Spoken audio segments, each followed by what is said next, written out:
A lo largo de la historia, el ser humano se ha empeñado en conocer el mundo que le rodea y ha trabajado para dar respuestas a todo tipo de preguntas. Año 1930, Países Bajos.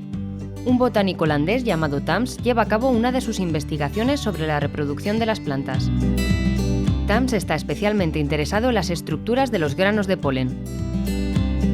Estas pequeñas partículas de forma esférica presentan una serie de poros que sirven para liberar el material genético de la planta. Thams se da cuenta de que los poros se distribuyen de una forma muy simétrica y plantea la siguiente pregunta: ¿cuál es el patrón que rige la estructura de las partículas de polen? En la misma época, en Suecia, Thomson recibe el Premio Nobel de Física por sus estudios sobre la electricidad. El británico había ideado un modelo atómico donde los electrones viven en la superficie de una esfera y se repelen unos a otros formando una configuración muy simétrica.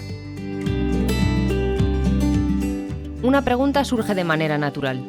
¿Cuáles son las configuraciones más estables para un conjunto de electrones en una esfera? Año 1985, Texas. Un equipo de investigadores de la Universidad de Rice estudia qué moléculas es posible construir usando solamente átomos de carbono. Por aquel entonces ya se conocían las moléculas planas, pero ellos dan el salto a las 3 dimensiones fabricando por primera vez una molécula esférica formada por 60 átomos de carbono. El Buckminster Fuseleno.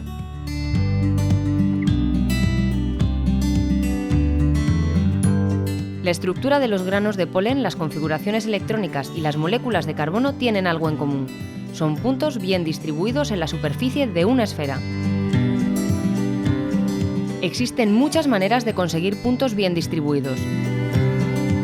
Puntos obtenidos mediante procesos aleatorios, puntos óptimos para la integración de funciones, puntos que minimizan una cierta energía, etc.